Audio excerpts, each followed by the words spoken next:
द्रष्टासि सर्वस्य मुक्तप्रायोऽसि सर्वदा अयमेव हि ते बन्धो द्रष्टारं पश्यसीतरम् अहं कर्तेत्य अहं मानमहा कृष्णायिदंशित नाहं कर्तेति विश्वास अमृतं पीत्वा सुखी भव एको विशुद्धबोधोऽहम् इति निश्चयवन्निना प्रज्वाल्य यज्ञानगहनं वीतशोकसुखी भव यत्र विश्वम् इदं भाति कल्पितं रज्जुसर्पवत् आनन्द परमानन्द सबोधस्त्वं सुखं चर मुक्ताभिमानी मुक्तो ये बद्धो बदाभिमान्यपि किं वदन्ति असत्येयं यामति सा गतिर्भवेत् आत्मा साक्षी विभुपूर्ण एको मुक्तश्चित्क्रिय असंगो निस्पृह शांतो ब्रह्मात् संसारवानिव कुटस्थं बोधम् अद्वैतम् आत्मानं परिभावय आभासोऽहं ब्रह्मं मुक्त्वा भावं बाह्यम् अथान्तरम्।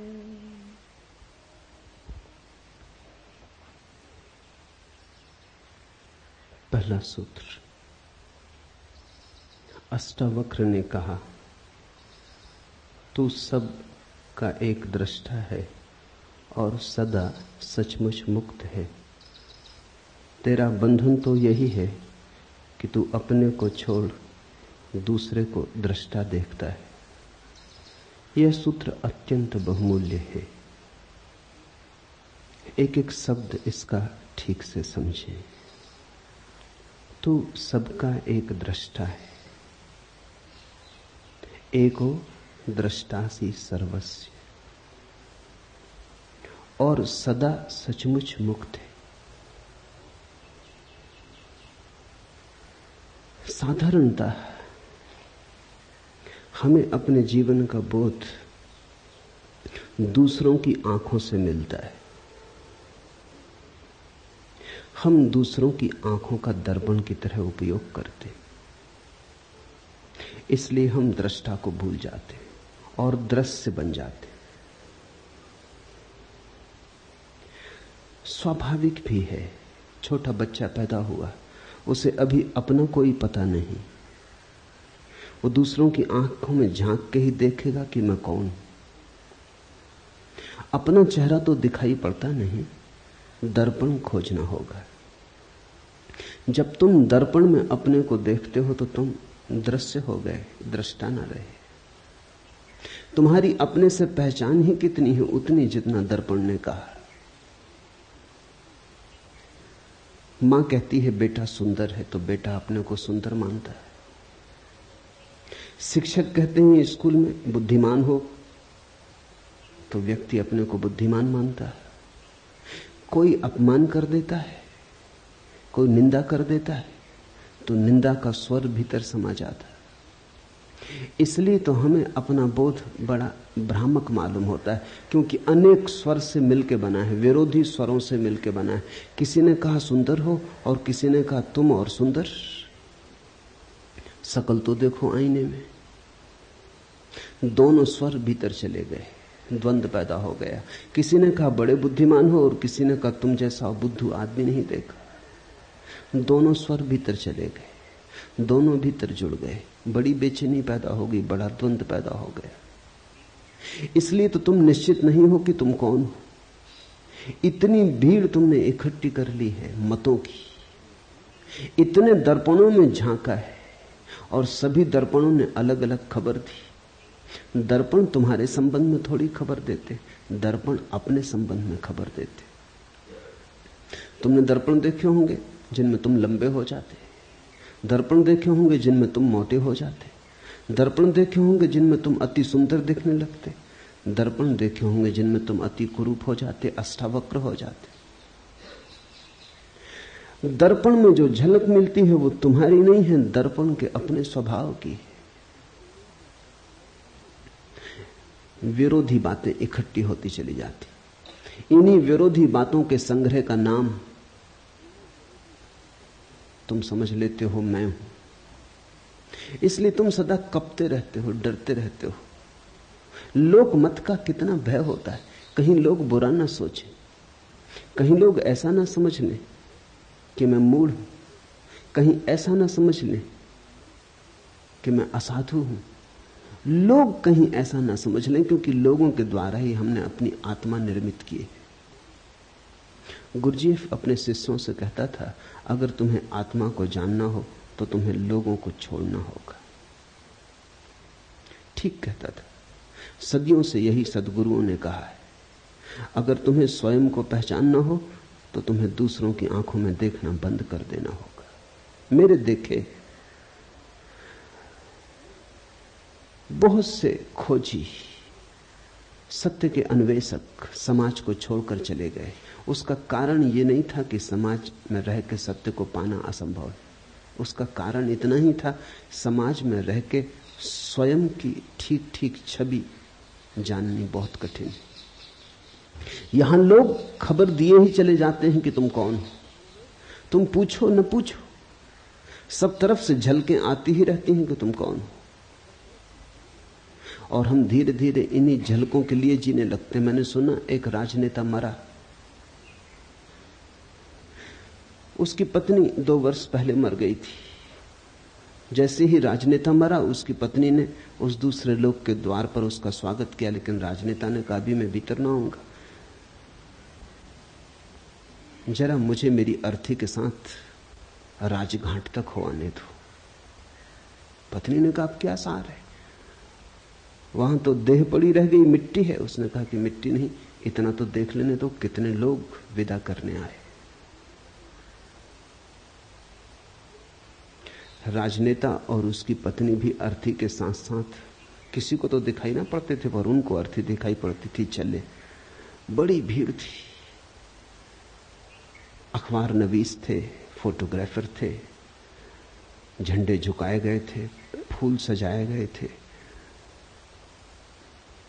मिलिट्री के ट्रक पर रखी अर्थी थी, बड़ा सम्मान दिया जा रहा था, तोपें आगे पीछे थी, सैनिक चल रहे थे। गदगद हो उठा राजनेता। पत्नी ने कहा इतने प्रसन्न क्या हो रहे हो? उसने कहा अगर मुझे पता होता कि मरने पर इतनी भीड़ आएगी तो मैं पहले कभी का मर गया होता, तो हम पहले ही ना मर गए होते, इतने दिन क्यों राह देखते।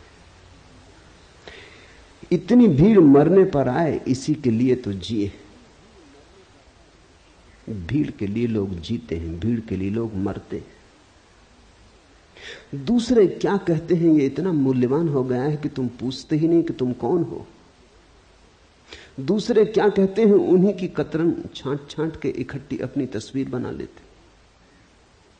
वो तस्वीर बड़ी डमाडोल रहती, क्योंकि लोगों के मन बदलते रहते, और फिर लोगों के मन ही नहीं बदलते रहते, लोगों के कारण भी बदलते रहते। कोई आके तुमसे कह गया कि आप बड़े साधु पुरुष हैं, उसका कुछ कारण है, खुशामद कर गया। साधु पुरुष तुम्हें मानता कौन है? अपने को छोड़ के इस संसार में कोई किसी को साधु पुरुष नहीं मानता। तुम अपनी ही सोचो ना, तुम अपने को छोड़ के किसको साधु पुरुष मानते हो? कभी कभी कहना पड़ता है, जरूरतें, जिंदगी है, अड़चने, झूठे को सच्चा कहना पड़ता है, दुर्जन को सज्जन कहना पड़ता है, कुरूप को सुंदर की तरह प्रशंसा करनी पड़ती, स्तुति करनी पड़ती, खुशामद करनी पड़ती। खुशामद इसलिए तो इतनी बहुमूल्य है। खुशामद के चक्कर में लोग क्यों आ जाते? मूड से मूड आदमी से भी कहो कि तुम महाबुद्धिमान हो तो वो भी इंकार नहीं करता, क्योंकि उसको अपना तो कुछ पता नहीं। तुम जो कहते हो वही सुनता है, तुम जो कहते हो वही हो जाता है। तो उनके कारण बदल जाते। कोई कहता है सुंदर हो, कोई कहता है असुंदर हो, कोई कहता है भले हो, कोई कहता है बुरे हो। ये सब इकट्ठा होता चला जाता है और इन विपरीत मतों के आधार पर तुम अपनी आत्मा का निर्माण कर लेते हो। तुम ऐसी बैलगाड़ी पर सवार हो जिसमें सब तरफ बैल जुते, जो सब दिशाओं में एक साथ जा रही। तुम्हारे अस्थि पंजर ढीले हुए जा रहे, तुम सिर्फ घसीटते हो, कहीं पहुंचते नहीं, पहुंच सकते नहीं। पहला सूत्र है आज का, तू सबका एक दृष्टा है और तू सदा सचमुच मुक्त है। व्यक्ति दृश्य नहीं है, दृष्टा है। दुनिया में 3 तरह के व्यक्ति हैं। वे जो दृश्य बन गए, वे सबसे ज्यादा अंधेरे में। दूसरे वे जो दर्शक बन गए, वे पहले से थोड़े ठीक है लेकिन कुछ बहुत ज्यादा अंतर नहीं। तीसरे वे जो दृष्टा बन गए। तीनों को अलग अलग समझ लेना जरूरी है। जब तुम दृश्य बन जाते हो तो तुम वस्तु हो गए, तुमने आत्मा खो दी। इसलिए राजनेता में आत्मा को पाना मुश्किल है, अभिनेता में आत्मा को पाना मुश्किल है। वो दृश्य बन गया है, वो दृश्य बनने के लिए ही जीता है।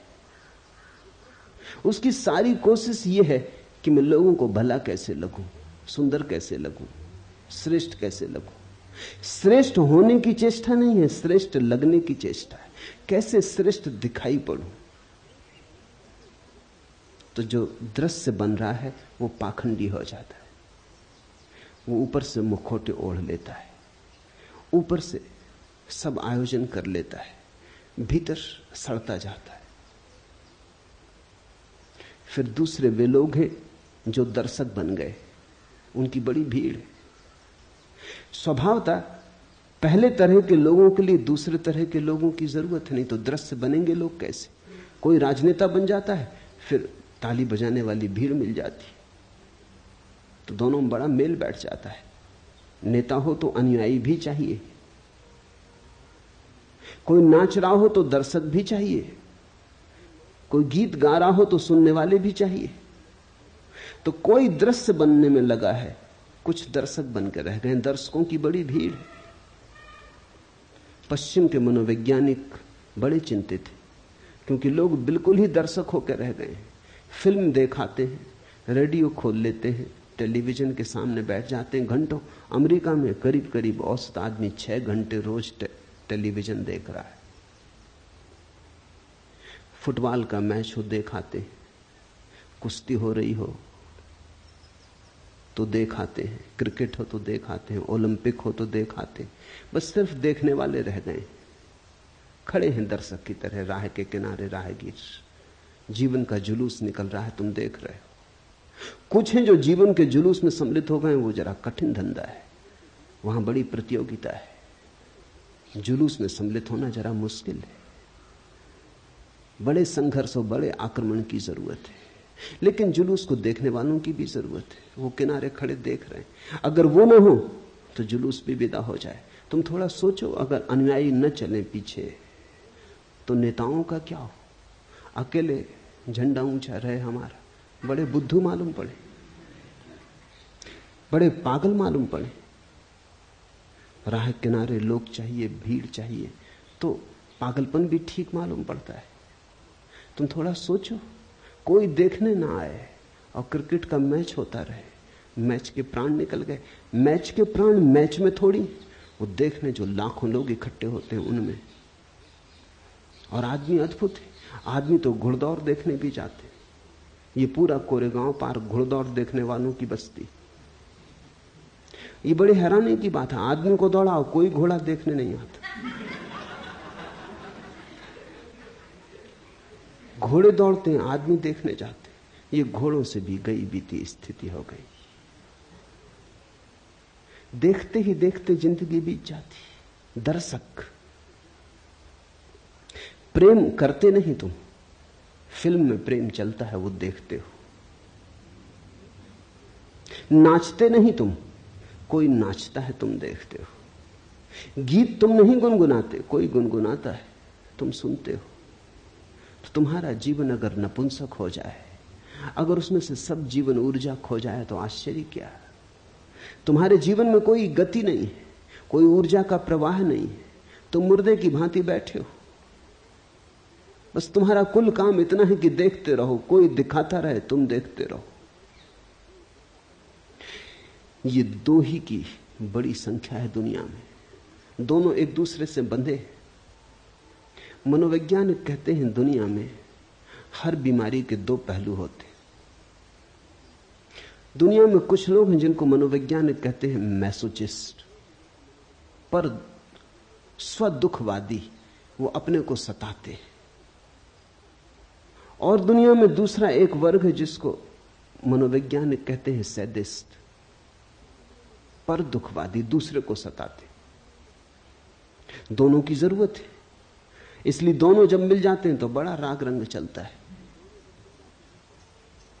मनोवैज्ञानिक कहते हैं कि अगर पति दूसरों को सताने वाला हो और स्त्री खुद को सताने वाली हो, तो इससे बढ़िया जोड़ा और दूसरा नहीं होता। स्त्री अपने को सताने में मजा लेती है, पति दूसरे को सताने में मजा लेता है। राम मिलाई जोड़ी, कोई अंधा कोई कोढ़ी, मिल गए, बिल्कुल मिल गए, बिल्कुल ठीक बैठ गए। हर बीमारी के दो पहलू होते, दृश्य और दर्शक एक ही बीमारी के दो पहलू।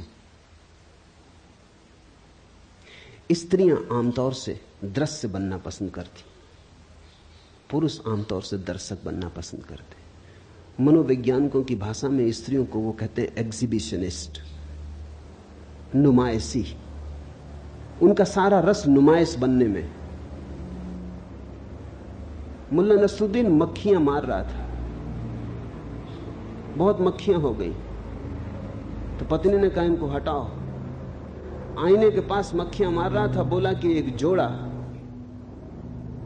दो मादाएं बैठी। पत्नी ने कहा हद हो गई, तुमने पता कैसे चलाया कि नर हैं कि मादाएं? उन्होंने कहा घंटे भर से आईने पे बैठी हैं, मादाएं होनी चाहिए। नर को आईने के पास क्या करना? स्त्रियां आईने से छूट ही नहीं पाती। आईना मिल जाए तो चुंबक की तरह खींच लेता है। सारी जिंदगी आईने के सामने बीत रही है, कपड़ों में, वस्त्रों में, सजावट में, श्रृंगार में।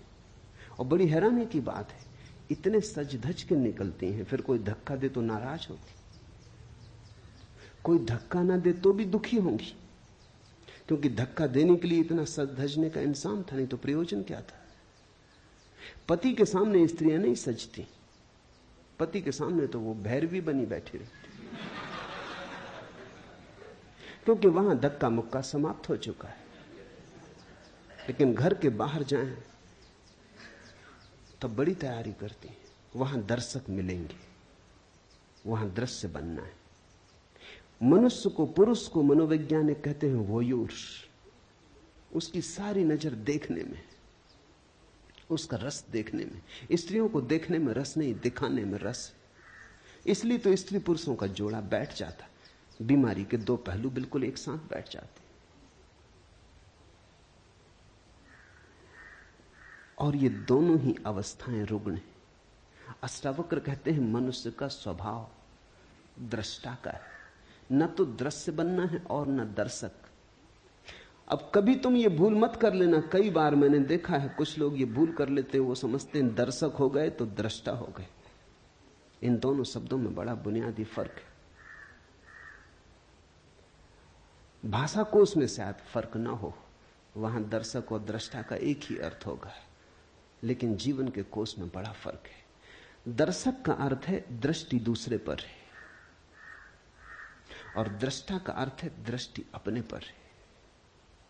दृष्टि देखने वाले पर है तो दृष्टा, और दृष्टि दृश्य पर है तो दर्शक। बड़ा क्रांतिकारी भेद है, बड़ा बुनियादी भेद है। जब तुम्हारी नजर दृश्य पर अटक जाती है और तुम अपने को भूल जाते हो तो दर्शक। जब तुम्हारी दृष्टि से सब दृश्य विदा हो जाते हैं, तुम ही तुम रह जाते हो, जागरण मात्र रह जाता, होश मात्र रह जाता, तो दृष्टा। तो दर्शक तो तुम तब हो जब तुम बिल्कुल विस्मृत हो गए, तुम अपने को भूल ही गए, नजर लग गई। वहां सिनेमा हॉल में बैठे हो, 3 घंटे के लिए अपने को भूल जाते हो, याद ही नहीं रहती कि तुम कौन हो। दुख सुख चिंताएं सब भूल जाती, इसलिए तो भीड़ वहां पहुंचती। जिंदगी में बड़ा दुख है, चिंता है, परेशानी, कहीं चाहिए भूलने का उपाय। लोग बिल्कुल एकाग्र चित्त हो जाते, बस ध्यान उनका लगता ही फिल्म में। वहां देखते हैं पर्दे पे कुछ भी नहीं है, छायाएं डोल रही, मगर लोग बिल्कुल एकाग्र चित्त हैं।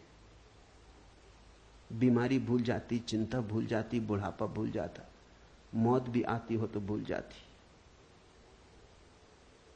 लेकिन दृष्टा नहीं हो गए हो तुम फिल्म में बैठ के, दर्शक हो गए, भूल ही गए अपने को। स्मरण ही ना रहा कि मैं कौन हूं। ये जो देखने की ऊर्जा है भीतर, इसकी तो स्मृति ही खो गई।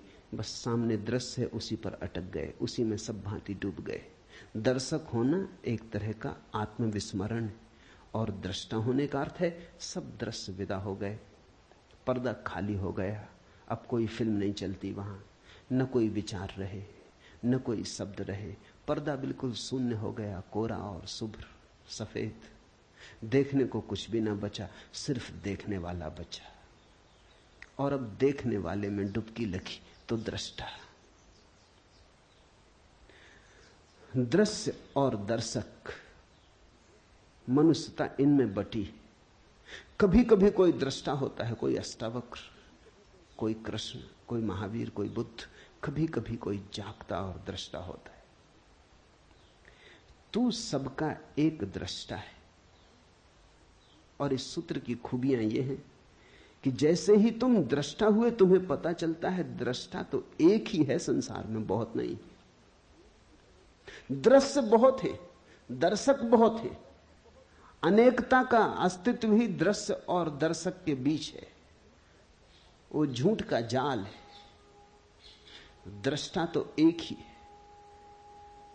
ऐसा समझो कि चांद निकला, पूर्णिमा का चांद निकला, नदी पोखर में, तालाब सरोवर में, सागर में, सरिताओं में, सब जगह प्रतिबिंब बने। अगर तुम पृथ्वी पर घूमो और सारे प्रतिबिंबों का अंकन करो तो करोड़ों अरबों खरबों प्रतिबिंब मिलेंगे,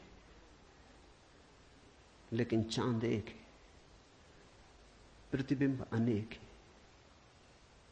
दृष्टा एक है, दृश्य अनेक है, दर्शक अनेक है।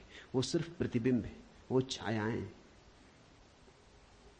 तो जैसे ही कोई व्यक्ति दृश्य और दर्शक से मुक्त होता है, न तो दिखाने की इच्छा रही कि कोई देखे, न देखने की इच्छा रही। देखने और दिखाने का जाल छूटा, वो रस न रहा, तो वैराग्य। अब कोई इच्छा नहीं होती कोई देखे और कहे कि सुंदर हो, सज्जन हो, संत हो, साधु हो। अगर इतनी भी इच्छा भीतर रह गई कि लोग तुम्हें साधु समझें, तो अभी तुम पुराने जाल में पड़े हो। अगर इतनी भी आकांक्षा रह गई मन में कि लोग तुम्हें संत पुरुष समझें, तो तुम अभी पुराने जाल में पड़े हो। अभी संसार नहीं छूटा, संसार ने नया रूप लिया, नया ढंग पकड़ा, लेकिन यात्रा पुरानी ही जारी है, सातत्य पुराना ही जारी। क्या करोगे देखकर? खूब देखा, क्या पाया? क्या करोगे दिखाकर? कौन है यहां जिसको दिखा के कुछ मिलेगा? इन दोनों से पार हटकर, द्वंद्व से हटकर जो दृष्टा में डूबता है तो पाता है कि एक ही है। ये पूर्णिमा का चांद तो एक ही है। ये सरोवरों, पोखरों, तालाबों, सागरों में अलग अलग दिखाई पड़ता था, अलग अलग दर्पण थे इसलिए दिखाई पड़ता था। मैंने सुना है एक राजमहल था, सम्राट ने महल बनाया था सिर्फ दर्पणों से। दर्पण ही दर्पण थे अंदर, कांच महल था। एक कुत्ता, सम्राट का खुद का कुत्ता, रात बंद हो गया, भूल से अंदर रह गया। उस कुत्ते की अवस्था तुम समझ सकते हो क्या हुई होगी। वही आदमी की अवस्था है। उसने चारों तरफ देखा, कुत्ते ही कुत्ते थे, हर दर्पण में कुत्ता था। वो घबरा गया, वो भौंका। जब आदमी भयभीत होता है तो दूसरे को भयभीत करना चाहता है। शायद दूसरा भयभीत हो जाए तो अपना भय कम हो जाए। वो भौंका, लेकिन स्वभाव था वहां तो दर्पण ही थे। दर्पण दर्पण से कुत्ते भौंके, आवाज उसी पर लौट आई, अपनी ही प्रतिध्वनि थी। रात भर भौंकता रहा और बागता और दर्पणों से जूझता लहूलुहान हो गया। वहां कोई भी न था, अकेला था। सुबह मरा हुआ पाया गया, सारे भवन में खून के चिन्ह थे। उसकी कथा आदमी की कथा है। यहां दूसरा नहीं, यहां अन्य है ही नहीं। जो है अनन्य है, यहां एक है। लेकिन उस एक को जब तक तुम भीतर से ना पकड़ लोगे ख्याल में ना आएगा। तू सबका एक दृष्टा है और सदा सचमुच मुक्त है। अष्टावक्र कहते हैं सचमुच मुक्त है। इसे कल्पना मत समझना। आदमी बहुत अद्भुत है। आदमी सोचता है कि संसार तो सत्य है और ये सत्य की बातें सब कल्पना है। दुख तो सत्य मानता है, सुख की कोई किरण उतरे तो मानता है कोई सपना है, कोई धोखा है। मेरे पास लोग आते हैं, वो कहते हैं बड़ा आनंद मालूम हो रहा है। शक होता है ये कहीं भ्रम तो नहीं। दुख में इतने जन्मों जन्मों तक रहे कि भरोसा ही खो गया कि आनंद हो भी सकता है। आनंद असंभव मालूम होने लगा है। रोने का अभ्यास ऐसा हो गया है, दुख का ऐसा अभ्यास हो गया है, कांटों से ऐसी पहचान हो गई कि फूल अगर दिखाई भी पड़े तो भरोसा नहीं आता, लगता है सपना है, आकाश कुसुम, होगा नहीं, हो नहीं सकता। इसलिए अष्टावक्र कहते हैं सचमुच मुक्त है। व्यक्ति बंधा नहीं। बंधन असंभव है क्योंकि केवल परमात्मा है, केवल एक है। न तो बांधने को कुछ है, न बंधने को कुछ है। तू सदा सचमुच मुक्त है। इसलिए अष्टावक्र जैसे व्यक्ति कहते हैं कि इसी क्षण चाहे तो मुक्त हो सकता है, क्योंकि मुक्त है ही। मुक्ति में कोई बाधा नहीं, बंधन कभी पड़ा नहीं, बंधन केवल माना हुआ है।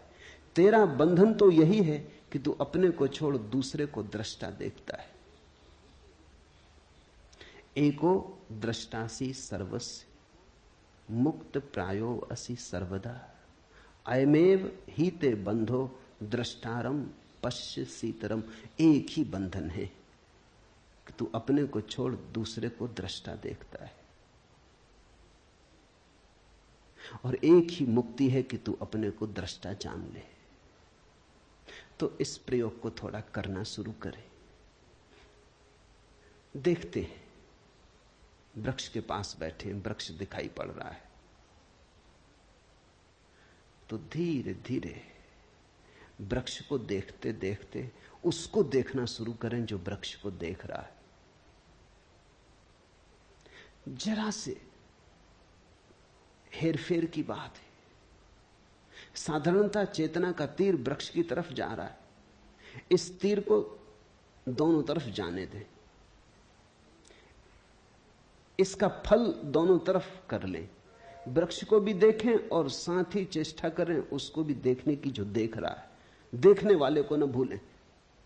देखने वाले को पकड़ पकड़ ले, बार बार भूलेगा, पुरानी आदत है, जन्मों की आदत है, भूलेगा, लेकिन बार बार देखने वाले को पकड़ ले।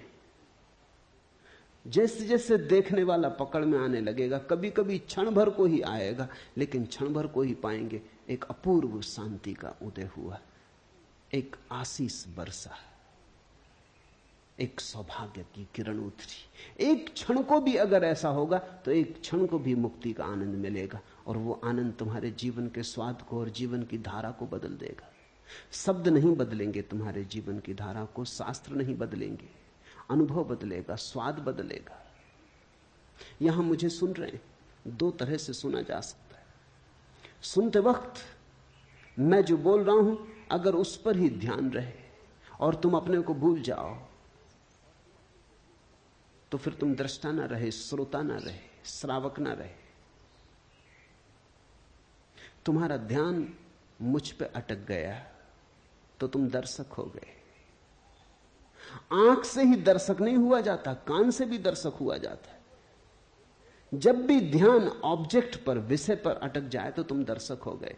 सुनते वक्त सुनो मुझे, साथ में उसको भी देखते रहो, पकड़ते रहो, टटोलते रहो जो सुन रहा है। निश्चित ही तुम सुन रहे हो, मैं बोल रहा हूं। बोलने वाले पर ही नजर ना रहे, सुनने वाले को भी पकड़ते रहो, बीच बीच में उसको ख्याल लेते रहो। धीरे धीरे तुम पाओगे कि जिस घड़ी में तुमने सुनने वाले को पकड़ा, उसी घड़ी में तुमने मुझे सुना, से सब व्यर्थ गया। जब तुम सुनने वाले को पकड़ के सुनोगे, तब जो मैं कह रहा हूं वही तुम्हें सुनाई पड़ेगा। और अगर तुमने सुनने वाले को नहीं पकड़ा है तो तुम न मालूम क्या क्या सुन लोगे जो मैंने ना तो कहा ना अष्टावक्र ने कहा है।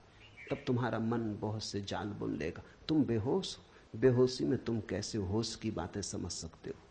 ये बातें होश की हैं, ये बातें किसी और दुनिया की हैं।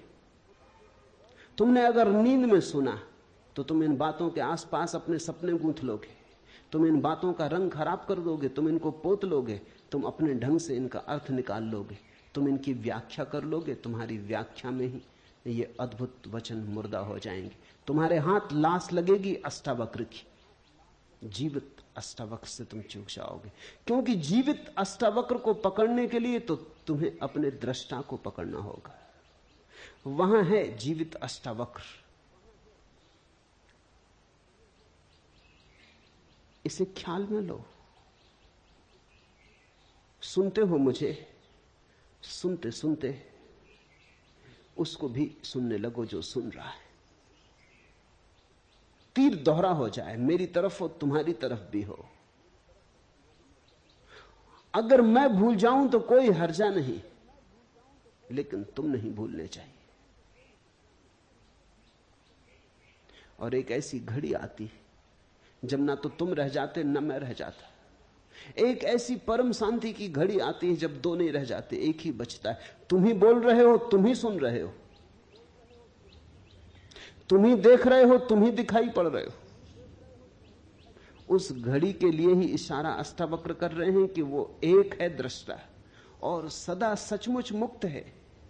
बंधन स्वप्न जैसा है। आज रात तुम पूना में सोओगे, लेकिन नींद में तुम कलकत्ते में हो सकते हो, दिल्ली में हो सकते हो, काठमांडू में हो सकते हो, कहीं भी हो सकते हो। सुबह जाग के फिर तुम अपने को पूना में पाओगे। सपने में अगर काठमांडू चले गए तो लौटने के लिए कोई हवाई जहाज से यात्रा नहीं करनी पड़ेगी, न ट्रेन पकड़नी पड़ेगी, न पैदल यात्रा करनी पड़ेगी। यात्रा करनी ही नहीं पड़ेगी। सुबह आंख खुलेगी और तुम पाओगे कि पूना में हो। सुबह तुम पाओगे तुम कहीं गए ही नहीं, सपने में गए थे। सपने में जाना कोई जाना है। बंधन तो एक ही है तेरा कि तू अपने को छोड़ दूसरे को दृष्टा देखता है।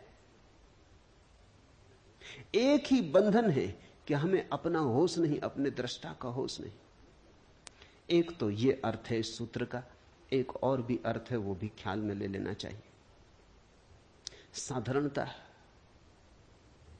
अष्टावक्र के ऊपर जिन्होंने भी कुछ लिखा है उन्होंने दूसरा ही अर्थ किया है इसलिए वो दूसरा अर्थ भी समझ लेना जरूरी है। वो दूसरा अर्थ भी ठीक है, दोनों अर्थ साथ साथ ठीक है। तेरा बंधन तो यही है कि तू अपने को छोड़ दूसरे को दृष्टा देखता है। तुम मुझे सुन रहे हो, तुम सोचते हो कान सुन रहा है, तुम मुझे देख रहे हो, तुम सोचते हो आंख देख रही है। आंख क्या देखेगी? आंख को दृष्टा समझ रहे हो तो भूल हो गई। देखने वाला तो आंख के पीछे, सुनने वाला तो कान के पीछे। तुम मेरे हाथ को छुओ तो तुम सोचोगे तुम्हारे हाथ ने मेरे हाथ को छुआ, गलती हो रही। छूने वाला तो हाथ के भीतर छिपा है। हाथ क्या छुएगा? कल मर जाओगे, लाश पड़ी रह जाएगी, लोग हाथ पकड़े बैठे रहेंगे, कुछ भी ना छुएगा। लाश पड़ी रह जाएगी, आंख खुली पड़ी रहेगी, सब दिखाई पड़ेगा और कुछ भी दिखाई ना पड़ेगा। लाश पड़ी रह जाएगी, संगीत होगा, बैंड बाजे बजेंगे, कान पर चोट भी लगेगी, झंकार भी आएगी, लेकिन कुछ भी सुनाई ना पड़ेगा। जिसे सुनाई पड़ता था, जिसे दिखाई पड़ता था, जिसे स्पर्श होता था, स्वाद होता था, वो जा चुका। इंद्रियां नहीं अनुभव लाती, इंद्रियों के पीछे छिपा हुआ कोई। तो दूसरा अर्थ इस सूत्र का है कि तुम अपने को ही दृष्टा जानना, शरीर को मत जान लेना, आंख को, कान को, इंद्रियों को मत जान लेना, भीतर की चेतना को ही दृष्टा जानना।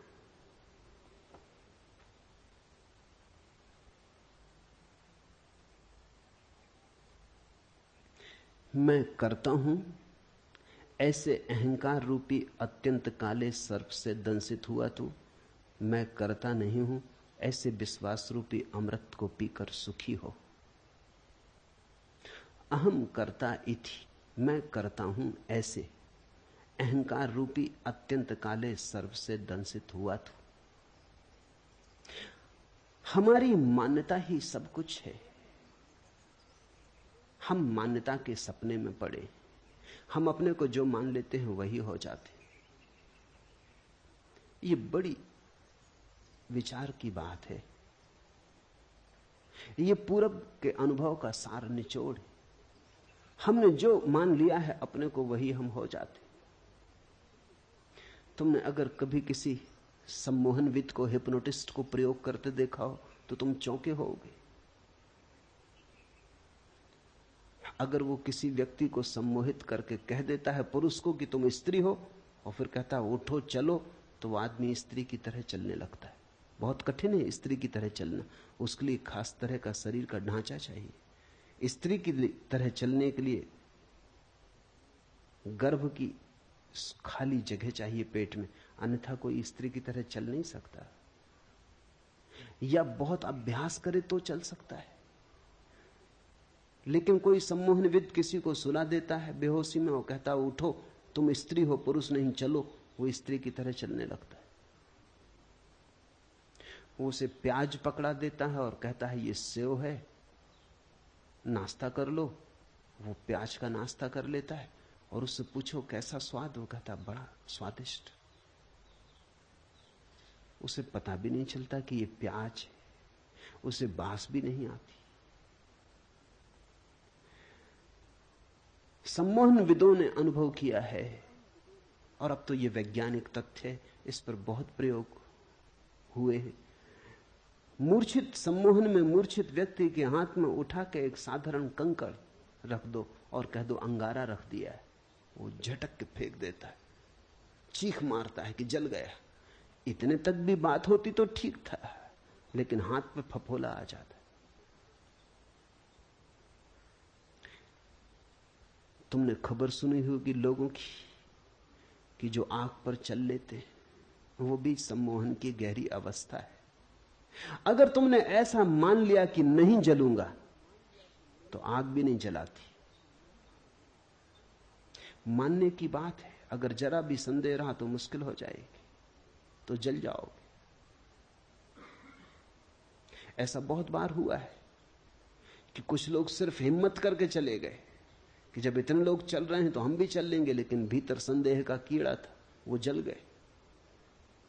ऑक्सफोर्ड यूनिवर्सिटी में इस पर प्रयोग किया गया। लंका से कुछ बौद्ध भिक्षु बुलाए गए थे चलने के लिए। वो बुद्ध पूर्णिमा को हर वर्ष बुद्ध की स्मृति में आग पर चलते, वो बात बिल्कुल ठीक है।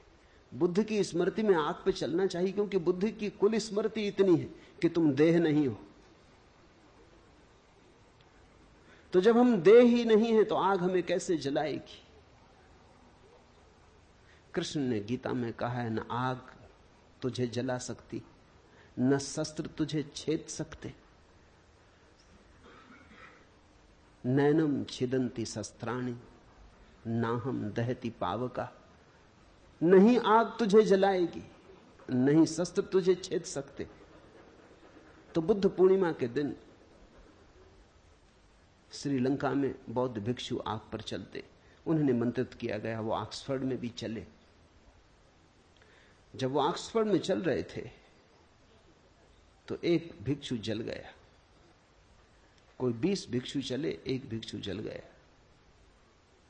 खोजबीन की गई कि बात क्या हुई। वो भिक्षु सिर्फ इंग्लैंड देखने आया था, उसे कोई भरोसा नहीं था कि वो चल पाएगा।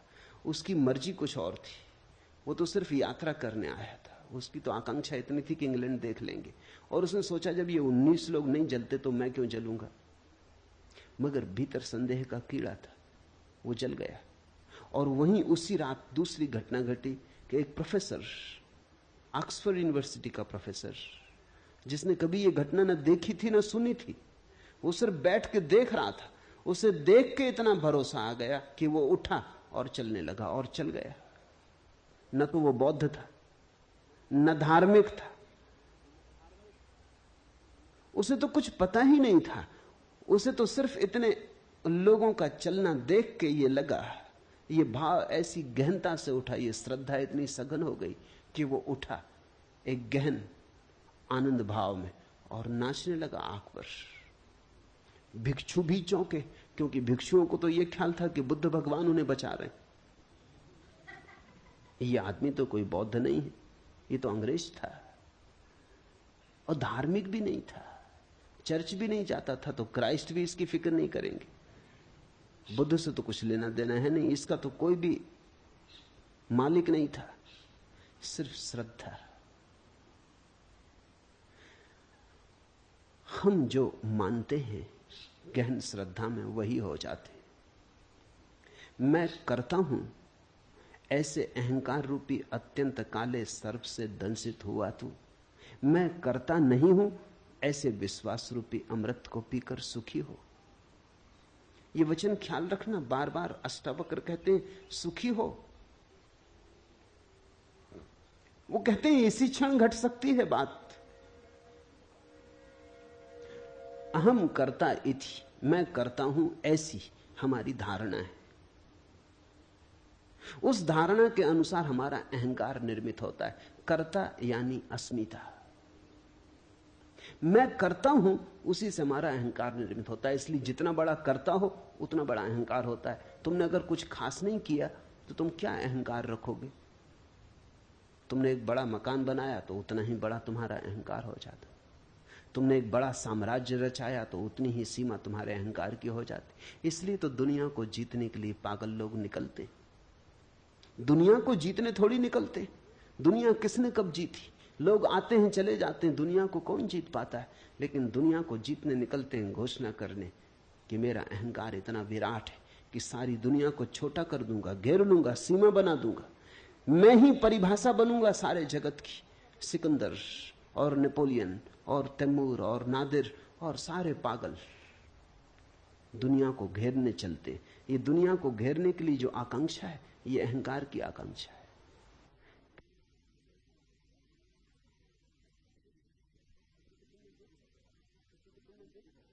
किसी को तुमने देखा मंत्री हो गया या मुख्यमंत्री हो गया, तब उसकी चाल देखी, फिर पद पर नहीं रहा तब उसको देखा, ऐसी खराब हालत हो जाती पद से उतर के। आदमी वही है, बल खो जाता है। वो जो अहंकार का विष था, जो गति दे रहा था, नशा दे रहा था, वो चाल में जो मस्ती आ गई थी, सिर ऊंचा उठ गया था, रीढ़ सीधी हो गई थी, वो सब खो जाता है। क्या हो गया है? एक क्षण पहले इतना बल मालूम होता था, एक क्षण बाद ऐसा निर्बल हो गया। राजनीतिक पदों से उतर के ज्यादा दिन जिंदा नहीं रहते। राजनीतिक जब तक जीतते हैं तब तक बलशाली रहते हैं, जैसे ही हारने लगते हैं वैसे ही बल खो जाता। मनोवैज्ञानिक कहते हैं कि लोग रिटायर होकर जल्दी मर जाते। 10 साल का फर्क पड़ता है, थोड़ा बहुत फर्क नहीं। जो आदमी 80 साल जीता वो जब 60 साल में रिटायर हो जाता तो 70 में मर जाता है। वो 80 साल जी सकता था, कोई और कारण न था मरने का, लेकिन मरने का एक कारण मिल गया कि जब तुम कलेक्टर थे, कमिश्नर थे, पुलिस इंस्पेक्टर थे या कांस्टेबल ही सही, स्कूल के मास्टर ही सही। स्कूल के मास्टर की भी अकड़ होती, उसकी भी एक दुनिया होती। 30-40 लड़कों पर तो रोब बांधे ही रखता है, उनको तो दबाए ही रखता है, वहां तो सम्राट ही होता है। कहते हैं जब औरंगजेब ने अपने बाप को कारागृह में बंद कर दिया तो उसके बाप ने कहा कि मुझे यहां मन नहीं लगता, तू एक काम कर, 30-40 छोटे छोटे लड़के भेज दे, तुम एक मदरसा खोल दो।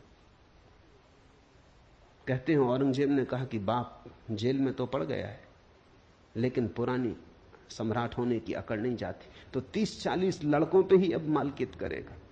उसने इंतजाम कर दिया। छोटा छोटा स्कूल का मास्टर भी 30-40 लड़कों की दुनिया में तो राजा है। बड़े से बड़े राजा को भी इतना बल कहां होता है। कहो उठो तो उठते हैं लोग, कहो बैठो तो बैठते हैं लोग, सब उसके हाथ में। स्कूल का मास्टर ही सही, कलेक्टर हो, डिप्टी कलेक्टर हो, मिनिस्टर हो, कोई भी हो, जैसे ही रिटायर होता है वैसे ही बल खो जाता। अब कोई रास्ते पर नमस्कार नहीं करता, अब कहीं भी उसकी कोई सार्थकता नहीं मालूम होती, वो फिजूल मालूम पड़ता है, जैसे कूड़े के ढेर पर फेंक दिया गया या कबाड़ खाने में डाल दिया गया।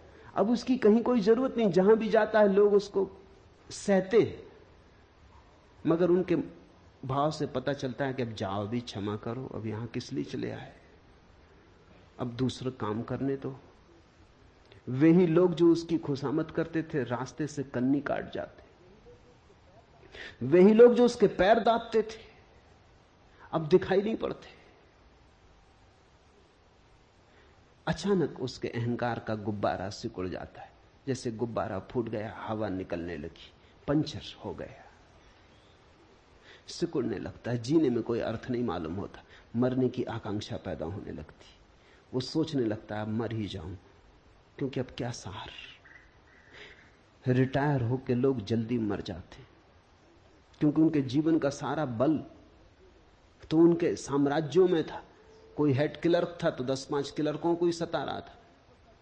इससे कोई फर्क नहीं पड़ता कि तुम कौन हो, तुम चपरासी सही, मगर चपरासी की भी अकड़ होती। जब जाओ दफ्तर में अंदर तो चपरासी को बैठो, स्टूल पे ही बैठा है बाहर, लेकिन उसकी अकड़ देखो, कहता ठहरो। मुल्ला नसरुद्दीन कांस्टेबल का काम करता था, एक महिला को तेजी से कार चलाते हुए पकड़ लिया, जल्दी से निकाली नोटबुक, लिखने लगा। महिला ने कहा सुनो, बेकार लिखा पढ़ी मत करो, मेयर मुझे जानते, मगर वो लिखते ही रहा। महिला ने कहा कि सुनते हो कि नहीं, चीफ मिनिस्टर भी मुझे जानते, मगर वो लिखते ही रहा। आखिर महिला ने आखिरी दांव मारा, उसने कहा सुनते हो कि नहीं, इंदिरा गांधी भी मुझे जानती। मुल्ला ने कहा बकवास बंद करो, मुल्ला नसरुद्दीन तुम्हें जानता है। उस महिला ने कहा कौन मुल्ला नसरुद्दीन, मतलब? उसने कहा मेरा नाम मुल्ला नसरुद्दीन, अगर मैं जानता हूं तो कुछ हो सकता है, बाकी कोई भी जानता रहे, भगवान भी तुम्हें जानता हो। ये रिपोर्ट लिखी जाएगी, ये मुकदमा चलेगा। हर आदमी की अपनी अकड़ है, कांस्टेबल की भी अपनी अकड़ है, उसकी भी अपनी दुनिया है, अपना राज्य, उसके भीतर फंसे कि वो सताएगा। अहंकार जीता है उस सीमा पर जो तुम कर सकते हो। इसलिए तुम देखना, अहंकारी आदमी हां कहने में बड़ी मजबूरी अनुभव करता है। तुम अपने में ही निरीक्षण करना। ये मैं कोई दूसरों को जांचने के लिए तुम्हें मापदंड नहीं दे रहा हूं, तुम अपना ही आत्मविश्लेषण करना। नहीं कहने में मजा आता है, क्योंकि नहीं कहने में बल मालूम पड़ता है। बेटा पूछता है मां से कि जरा बाहर खिलाऊं, वो कहता नहीं नहीं, अभी बाहर खेलने में कुछ हर्जा भी नहीं है। बाहर नहीं खेलेगा बेटा तो कहां खेलेगा? और मां भी जानती कि जाएगा ही वो, थोड़ा शोरगुल मचाएगा, वो भी अपना बल दिखलाएगा, बलों की टक्कर होगी, थोड़ी राजनीति चलेगी, वो चीख पुकार मचाएगा, बर्तन पटकेगा, तब वो कहेगी अच्छा जा बाहर खेल। लेकिन वो जब कहेगी जा बाहर खेल, तब ठीक है, तब उसकी आज्ञा से जा रहा है।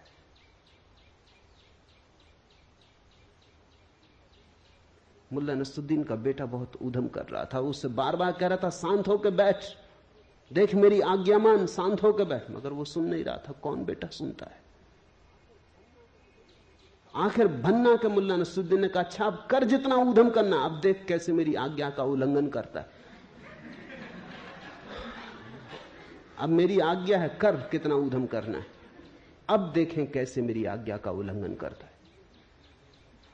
नहीं जल्दी आती जवान पर रखिए। तुम जरा गौर करना, 100 में 90 मौकों पर जहां नहीं कहने की कोई भी जरूरत न थी, वहां भी तुम नहीं कहते हो। नहीं कहने का मौका तुम चूकते नहीं, नहीं कहने का मौका मिले तो झपट के लेते हो। हां कहने में बड़ी मजबूरी लगती, हां कहने में बड़ी दयनीयता मालूम होती। हां कहने का मतलब होता तुम्हारा कोई बल नहीं। इसलिए जो बहुत अहंकारी हैं वो नास्तिक हो जाते। नास्तिक का मतलब उन्होंने आखिरी नहीं कह दी, उन्होंने कह दिया ईश्वर भी नहीं, और की तो बात छोड़ो। नास्तिक का अर्थ है कि उसने आखिरी अल्टीमेट परम इंकार कर दिया। आस्तिक का अर्थ है उसने परम स्वीकार कर लिया, उसने हां कह दिया ईश्वर है। ईश्वर को हां कहने का मतलब है मैं ना रहा, ईश्वर को न कहने का मतलब है बस मैं ही रहा, अब मेरे ऊपर कोई भी नहीं, मेरे पार कोई भी नहीं, मेरी सीमा बांधने वाला कोई भी नहीं। हमारा कर्तृत्व हमारे अहंकार को भरता है। इसलिए अष्टावक्र के सूत्र को ख्याल करना, मैं करता हूं, अहम कर्ता इति। ऐसे अहंकार रूपी अत्यंत काले सर्प से दंसित हुआ तो व्यर्थी पीड़ित और परेशान हो रहा है। यह पीड़ा कोई बाहर से नहीं आती, ये दुख हम जो झेलते हैं अपना निर्मित किया हुआ है। जितना बड़ा अहंकार उतनी पीड़ा होगी। अहंकार घाव है, जरा सी हवा का झोंका भी दर्द दे जाता है। निरअहंकारी व्यक्ति को दुखी करना असंभव है, अहंकारी व्यक्ति को सुखी करना असंभव है। अहंकारी व्यक्ति ने तय ही कर लिया कि अब सुखी नहीं होना है, क्योंकि सुख आता है हां भाव से, स्वीकार भाव से। सुख आता है ये बात जानने से कि मैं क्या हूं, एक बूंद हूं सागर में, सागर की एक बूंद हूं, सागर ही है, मेरा होना क्या है। जिस व्यक्ति को अपने न होने की प्रतीति सघन होने लगती है, उतने ही सुख के अंबार उस पर बरसने लगते। जो मिटा वो भर दिया जाता है, जिसने अकड़ दिखाई वो मिट जाता है। मैं करता नहीं हूं ऐसे विश्वास रूपी अमृत को पीकर तू सुखी हो। मैं करता नहीं हूं ऐसे भाव को अष्टावक्र अमृत कहते। अहम न करता इति, यही अमृत है। इसका एक अर्थ और भी समझ लेना चाहिए। सिर्फ अहंकार मरता है, तुम कभी नहीं मरते, इसलिए अहंकार मृत्यु है, विष है। जिस दिन तुमने जान लिया कि अहंकार है ही नहीं, बस मेरे भीतर परमात्मा ही है, उसकी है एक फैलाव, उसकी ही एक किरण, उसकी ही एक बूंद, फिर तुम्हारी कोई मृत्यु नहीं, फिर तुम अमृत हो। परमात्मा के साथ तुम अमृत हो, अपने साथ तुम मरण धर्मा हो। अपने साथ तुम अकेले हो, संसार के विपरीत हो, अस्तित्व के विपरीत हो, तुम असंभव युद्ध में लगे हो जिसमें हार सुनिश्चित है। परमात्मा के साथ सब तुम्हारे साथ है, जिसमें हार असंभव है, जीत सुनिश्चित है। सबको साथ लेके चल पड़ो। जहां सहयोग से घट सकता हो वहां संघर्ष क्यों करते हो? जहां झुक के मिल सकता हो वहां लड़के लेने की चेष्टा क्यों करते हो? जहां सरलता से, विनम्रता से मिल जाता हो वहां तुम व्यर्थ ही ऊधम क्यों मचाते हो? व्यर्थ का उत्पात क्यों करते हो? मैं करता नहीं हूं, ऐसे विश्वास रूपी अमृत को पीकर सुखी हो। जनक ने पूछा है कैसे हम सुखी हो, कैसे सुख हो, कैसे मुक्ति मिले। कोई विधि नहीं बता रहे हैं अष्टावक्र, वो नहीं कह रहे हैं कि साधो इस तरह, वो कहते हैं देखो इस तरह, दृष्टि ऐसी हो बस। ये सारा दृष्टि का ही उपद्रव है। दुखी हो तो गलत दृष्टि आधार है, सुखी होना है तो ठीक दृष्टि। विश्वास रूपी अमृत को पीकर सुखी हो, इसमें विश्वास की भी परिभाषा समझने जैसी है। अविश्वास का अर्थ होता है तुम अपने को समग्र के साथ एक नहीं मानते, उसी से संदेह उठता है। अगर तुम समग्र के साथ अपने को एक मानते हो तो कैसा अविश्वास। जहां ले जाएगा अस्तित्व वही शुभ है। न हम अपनी मर्जी आए न अपनी मर्जी जाते, न तो हमें जन्म का कोई पता है क्यों जन्मे, न हमें मृत्यु का कोई पता है क्यों मरेंगे। न हमसे किसी ने पूछा जन्म के पहले कि जन्मना चाहते हो, न हमसे कोई मरने के पहले पूछेगा कि मरोगे, मरने की इच्छा है। सब यहां हो रहा है, हमसे कौन पूछता है। हम व्यर्थ ही बीच में क्यों अपने को लाएं। जिससे जीवन निकला है उसी में हम विसर्जित होंगे, और जिसने जीवन दिया है उस पर अविश्वास कैसा। जहां से इस सुंदर जीवन का आविर्भाव हुआ है उस स्रोत पर अविश्वास कैसा। जहां से ये फूल खिले, जहां ये कमल खिले, जहां ये चांद तारे, जहां ये मनुष्य पशु पक्षी हैं, जहां इतना गीत है, जहां इतना संगीत है, जहां इतना प्रेम है, उस पर अविश्वास क्यों। विश्वास का अर्थ है हम अपने को विजाती नहीं मानते, परदेसी नहीं मानते। हम अपने को इस अस्तित्व के साथ एक मानते। इस एक की उद्घोषणा के होते ही जीवन में सुख की वर्षा हो जाती। ऐसे विश्वास रूपी अमृत को पीकर सुखी हो। विश्वास अमृतम पीत्वा सुखी भव। अभी हो जा सुखी, पीत्वा सुखी भव, इसी क्षण हो जा सुखी। मैं एक विशुद्ध बोध हूं, ऐसी निश्चय रूपी अग्नि से अज्ञान रूपी वन को जलाकर तू वीत सुख हुआ, सुखी हो। अभी हो जा दुख के पार। एक छोटी सी बात को जान लेने से दुख विसर्जित हो जाता है कि मैं विशुद्ध बोध हूं, कि मैं मात्र साक्षी भाव हूं, कि मैं केवल दृष्टा हूं। अहंकार का रोग एकमात्र रोग है। मैंने सुना है दिल्ली के एक कवि सम्मेलन में मुल्ला नसरुद्दीन भी सम्मिलित हुआ। जब कवि सम्मेलन समाप्त हुआ और संयोजक पारिश्रमिक बांटने लगे तो वो तृप्त न हुआ। पारिश्रमिक जितना वो सोचता था उतना उसे मिला नहीं। वो बड़ा नाराज हुआ। उसने कहा, जानते हो मैं कौन हूं? मैं पूना का कालिदास हूं। संयोजक भी छठे लोग रहे होंगे। उन्होंने कहा, ठीक, लेकिन ये तो बताइए कि पूना के किस मोहल्ले के कालिदास? मोहल्ले मोहल्ले में कालिदास है, मोहल्ले मोहल्ले में टैगोर है। हर आदमी यही सोचता है कि अनूठी अद्वितीय प्रतिभा है उसकी। अरब में कहावत है कि परमात्मा जब किसी आदमी को बनाता तो उसके कान में कह देता, तुमसे बेहतर आदमी कभी बनाया ही नहीं। और ये सभी से कहता है। ये मजाक बड़ी गहरी है। और हर आदमी मन में यही ख्याल लिए जीता है कि मुझसे बेहतर आदमी कोई बनाया नहीं, मैं सर्वोत्कृष्ट कृति हूं। कोई माने न माने तो उनकी ना समझी, ऐसे मैं सर्वोत्कृष्ट कृति हूं। इस दंभ में जीता आदमी बड़े दुख पाता है, क्योंकि इस दंभ के कारण वो बड़ी अपेक्षाएं करता है जो कभी पूरी नहीं होंगी। उसकी अपेक्षाएं अनंत हैं, जीवन बहुत छोटा है। जिसने भी अपेक्षा बांधी वो दुखी होगा। इस जीवन को एक और ढंग से भी जीने की कला है, अपेक्षा शून्य। बिना कुछ मांगे, जो मिल जाए उसके प्रति धन्यवाद से भरे हुए, कृतज्ञ भाव से। वही आस्तिक की प्रक्रिया है। जो तुम्हें मिला है वो इतना है, मगर तुम उसे देखो तब ना।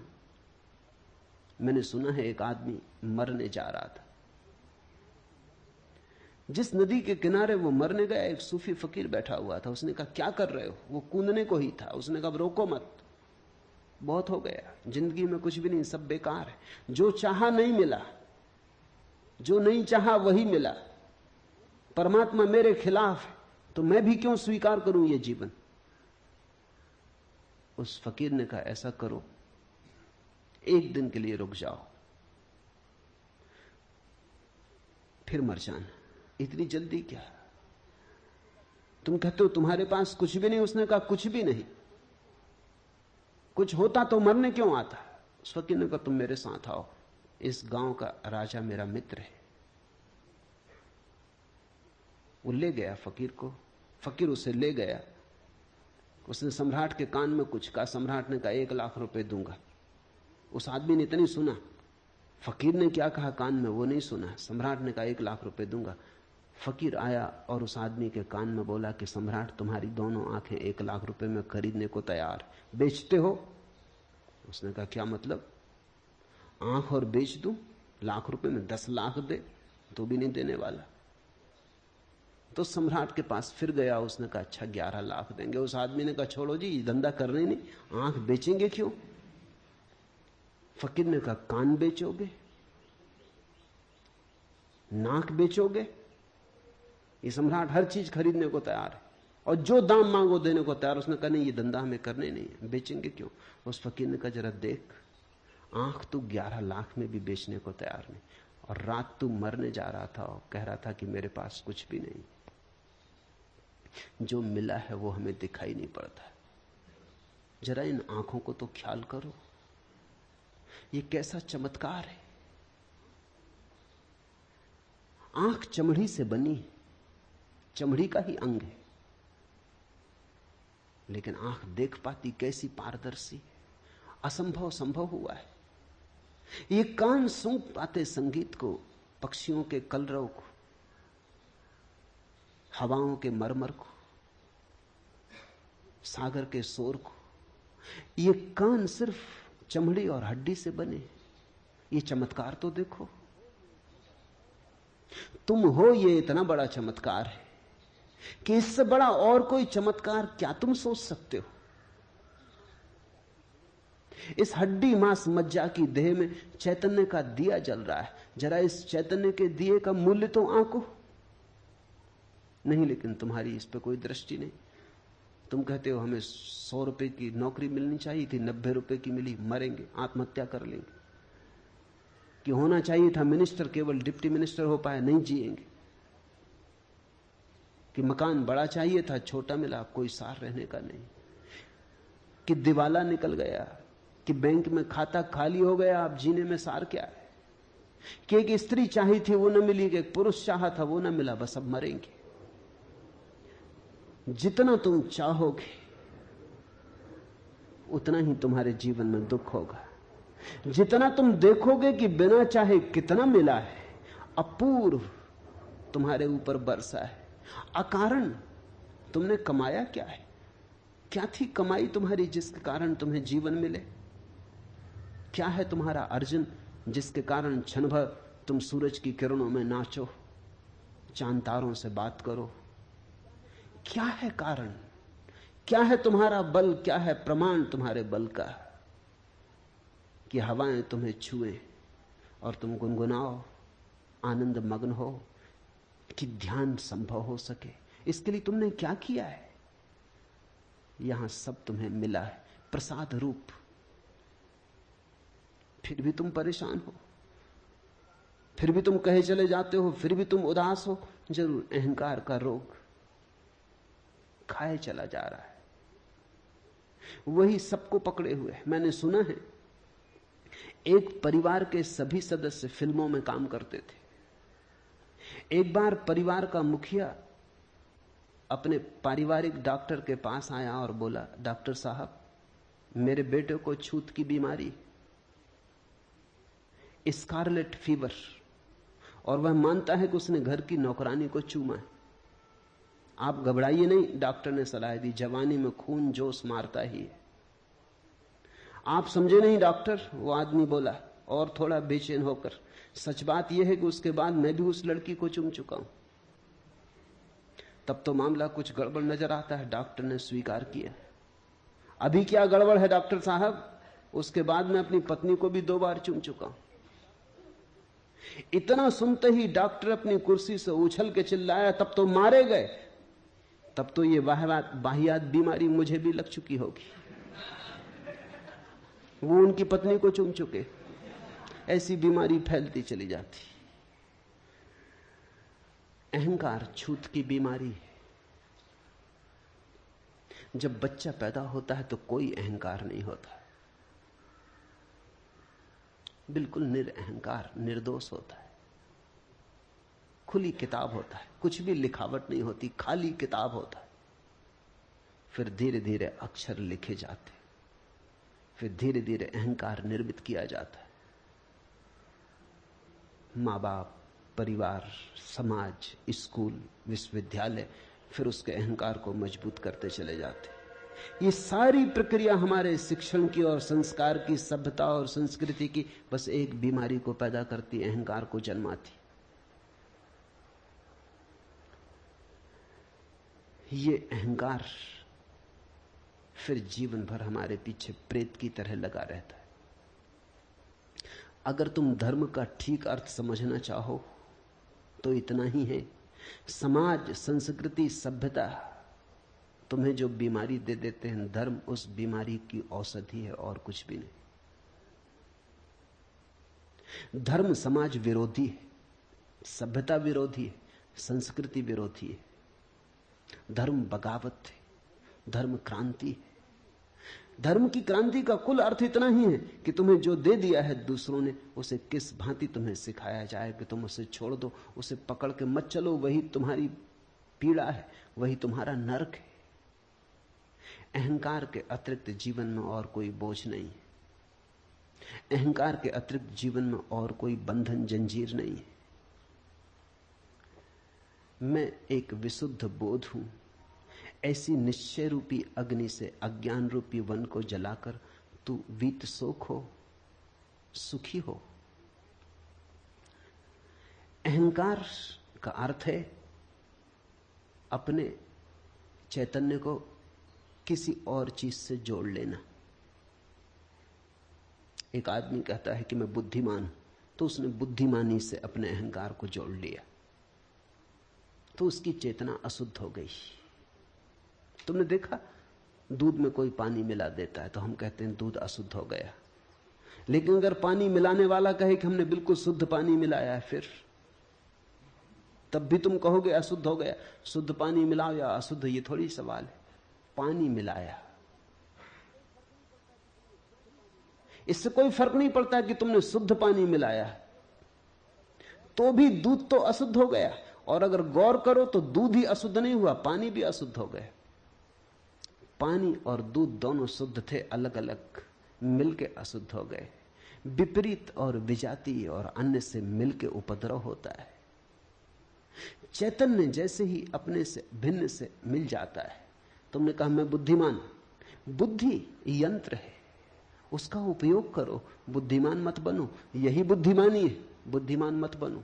तुमने कहा मैं बुद्धिमान, उपद्रव शुरू हुआ, दूध पानी से मिल गया। फिर तुम्हारी बुद्धि कितनी ही शुद्ध हो, इससे कोई फर्क नहीं पड़ता।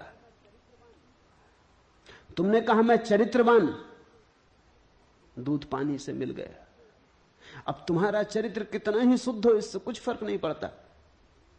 दुष्चरित्र और सच्चरित्र दोनों के अहंकार होते।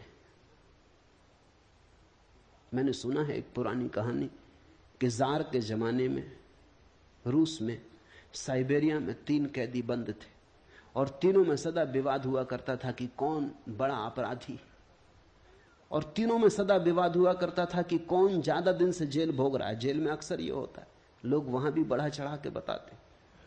ऐसे नहीं कि तुम अपना बैंक बैलेंस बढ़ा चढ़ा के बताते हो और मेहमान आ जाते तो घर में पड़ोस से फर्नीचर मांग के वो गलीचे बिछा देते। तुम ही धोखा देते हो, ऐसा नहीं है। ऐसा नहीं है कि तुम ही दूसरों को देख के खूब जोर जोर से हरे राम करने लगते हो, कि कोई आ जाए तो प्रार्थना लंबी हो जाती है, पूजा की घंटियां जोर से बजने लगती हैं, कोई ना आए जल्दी निपटा लेते हो। ऐसा तुम ही करते हो, ऐसा नहीं है। मेहमान घर में हो तो तुम मंदिर चले जाते हो, क्योंकि मेहमानों पर धार्मिक होने का प्रभाव डालना है। कैदी भी कारागृह में इसी तरह करते। उन 3 कैदियों में विवाद होता था। एक दिन पहले कैदी ने कहा कि मैं जब जेल में आया था, जब मुझे साइबेरिया के जेल में डाला गया, तब मोटर गाड़ी नहीं चलती थी। दूसरे ने कहा इसमें क्या रखा है, मैं जब डाला गया तब बैलगाड़ी तक नहीं चलती थी। तीसरे ने कहा बैलगाड़ी क्या होती। वो ये सिद्ध करने की कोशिश कर रहे हैं कि कौन कितने प्राचीन समय से उस जेल में पड़ा हुआ। इसमें भी अहंकार है। मैंने सुना है एक जेल में एक नया अपराधी आया, जिस कोठरी में उसे भेजा गया था उस कोठरी में एक दादा पहले से ही जमे थे। उन दादा ने पूछा कि कितने दिन रहेगा। मैंने कहा कि ये कोई 20 साल की सजा हुई। तो उसने कहा तू दरवाजे पे रह, तुझे जल्दी निकलना पड़ेगा, तू दरवाजे के पास ही अपना बिस्तरा लगा ले। अपराधी का भी अहंकार है। बुरे के साथ भी आदमी अपने अहंकार को भरता है, भले के साथ भी भरता है, लेकिन दोनों स्थितियों में चैतन्य अशुद्ध हो जाता है। अष्टावक्र कहते हैं मैं एक विशुद्ध बोध हूं, न तो मैं बुद्धिमान हूं, न मैं चरित्रवान हूं, न मैं चरित्रहीन हूं, न मैं सुंदर हूं, न मैं असुंदर हूं, न मैं जवान हूं, न मैं बूढ़ा हूं, न गोरा न काला, न हिंदू न मुसलमान, न ब्राह्मण न शूद्र। मेरा कोई तादात्म्य नहीं। मैं इन सबको देखने वाला हूं। जैसे तुमने दिया जलाया अपने घर में, तो दिए की रोशनी टेबल पे भी पड़ती, कुर्सी पे भी पड़ती, दीवार पे भी पड़ती, दीवार घड़ी पे भी पड़ती, फर्नीचर पे, अलमारी पर, कालीन पर, फर्श पर, छप्पर पर, सब पे पड़ती। तुम बैठे तुम पे भी पड़ती। लेकिन ज्योति न तो दीवार है, न छप्पर है, न फर्श है, न टेबल है, न कुर्सी है। सब रोशन है उस रोशनी में, लेकिन रोशनी अलग है। शुद्ध चैतन्य तुम्हारी रोशनी है, तुम्हारा बोध है। वो बोध तुम्हारी बुद्धि पर भी पड़ता है, तुम्हारी देह पर भी पड़ता है, तुम्हारे कृत्य पर भी पड़ता है, लेकिन तुम उनमें से कोई भी नहीं हो। जब तक तुम अपने को किसी से जोड़ के जानोगे तब तक अहंकार पैदा होगा। अहंकार है चेतना का किसी अन्य वस्तु से तादात्म्य। जैसे ही तुमने सारे तादात्म्य छोड़ दिए, तुमने कहा मैं तो बस शुद्ध बोध, मैं तो शुद्ध बोध हूं, शुद्ध बुद्ध हूं, वैसे ही तुम घर लौटने लगे, मुक्ति का क्षण करीब आने लगा। अष्टावक्र कहते हैं विशुद्ध बोध हूं ऐसी धारणा, अहम एका विशुद्ध बोधा इति। ऐसे निश्चय रूपी अग्नि से। ये क्या है निश्चय रूपी बात? सुन के ये निश्चय न होगा, केवल बुद्धि से समझ के ये निश्चय न होगा। ऐसा तो बहुत बार तुमने समझ लिया, फिर भूल जाते हो। अनुभव से ये निश्चय होगा। थोड़े प्रयोग करोगे तो निश्चय होगा, प्रतीति होगी तो निश्चय होगा, और निश्चय होगा तो क्रांति घटित होगी। अज्ञान रूपी वन को जलाकर तू वीत सोख हुआ, सुख को प्राप्त हो, सुखी हो। जिसमें यह कल्पित संसार रस्सी में सांप जैसा भासता है, तू वही आनंद परमानंद बोध है। अतएव तू सुखपूर्वक विचर। यहां दुख का कोई कारण ही नहीं। तुम नाहक एक दुख स्वप्न में दबे और परेशान हुए जा रहे हो। दुख स्वप्न तुमने देखा? अपने ही हाथ छाती पर रख के आदमी सो जाता है, हाथ के वजन से रात नींद में लगता है कि छाती पर कोई भूत प्रेत चढ़ा। अपने ही हाथ रखे हैं छाती पर, उनका ही वजन पड़ रहा है, लेकिन निद्रा में वही वजन भ्रांति बन जाता। या अपना ही तकिया रख लिया अपनी छाती पर, लगता पहाड़ गिर गया। चीखता चिल्लाता, चीख भी नहीं निकलती। हाथ पैर हिलाना चाहता, हाथ पैर भी नहीं हिलते, ऐसी घबराहट बैठ जाती। फिर जब नींद भी टूट जाती तो भी पाता पसीना पसीना है। नींद भी टूट जाती है, जाग भी जाता है, समझ भी लेता है कोई दुश्मन नहीं, कोई पहाड़ नहीं गिरा, अपना ही तकिया अपनी छाती पे रख लिया कि अपने ही हाथ अपनी छाती पे रख लिए थे, तो भी सांस धक धक चल रही, जैसे मीलों दौड़ के आया हो। सपना टूट गया, फिर भी अभी तक परिणाम जारी। जिसको हम ये संसार के दुख कह रहे हैं वो हमारी ही बोध की भ्रांतियां हैं, जिसमें यह कल्पित संसार रस्सी में सांप जैसा भासता है। तुमने देखा कभी रस्सी पड़ी हो रास्ते पर अंधेरे में, बस सांप का ख्याल आ जाता, ख्याल आ गया तो रस्सी पर सांप आरोपित हो गया, भागे, चीख पुकार मचा दी। हो सकता है दौड़ने में गिर पड़ो, हाथ पैर तोड़ लो, तब बाद में पता चले कि सिर्फ रस्सी थी, बेनाहक दौड़े। लेकिन फिर क्या होता, हाथ पैर तोड़ चुके। लेकिन अगर तुम्हारे पास थोड़ा सा भी बोध का दिया हो, प्रकाश हो थोड़ा, तो अंधेरे से अंधेरी रात में भी तुम बोध के दिए से देख पाओगे कि रस्सी रस्सी है, सर्प नहीं। इस बोध में ही आनंद और परमानंद का जन्म होता है। अतएव तू सुखपूर्वक विचर। तेरे पास सूत्र है, तेरे पास ज्योति है, ज्योति को तूने नाहक के पर्दों में ढांका। पर्दे हटा, घूंघट के पट खोल। विचार के, वासना के, अपेक्षा के, कल्पनाओं के, सपनों के पर्दे हटाओ। वही हैं घूंघट। घूंघट को हटाओ, खुली आंख से देखो। लोग बुर्के ओढ़े बैठे, उन बुर्कों के कारण कुछ दिखाई नहीं पड़ता, धक्के खा रहे हैं, गड्ढों में गिर रहे हैं। वही आनंद परमानंद बोध है। अतएव तू सुखपूर्वक विचर। यत्र विश्वमिदं भाति कल्पितम रज्जु सर्पवत आनंद परमानंदा सा बोधस्त्वम सुखम चर। आनंद परमानंद बोधा त्वम सुखम चर। इस थोड़े से बोध को समझ लो, पकड़ लो, पहचान लो, फिर विचरण करो सुख में। ये अस्तित्व परम आनंद है। इस अस्तित्व ने दुख जाना नहीं, दुख तुम्हारा निर्मित किया हुआ है। कठिन है समझना ये बात, क्योंकि हम इतने दुख में जी रहे हैं, हम कैसे माने कि दुख नहीं। वो जो रस्सी को देख के भाग गया है वो भी नहीं मानता कि सर्प नहीं है। वो जो हाथ रख के छाती पे पड़ा है और सोचता है पहाड़ गिर गया, वो भी उस क्षण में तो नहीं मान सकता कि पहाड़ नहीं गिर गया है। वैसी ही हमारी दशा है। क्या करें? थोड़े दृश्य से दृष्टा की तरफ चलें। देखें सब, लेकिन देखने वाले को न भूलें। सुने सब, सुनने वाले को न भूलें। करें सब, लेकिन स्मरण रखें कि करता नहीं है। बुद्ध कहते थे चलो राह पर, और स्मरण रखो कि भीतर कोई चल नहीं रहा है, भीतर सब अचल है। ऐसा ही है भी। गाड़ी के चाक को चलते देखा, कील तो ठहरी रहती, चाक चलता जाता। ऐसे ही जीवन का चाक चलता है, कील तो ठहरी हुई है। कील हो तुम।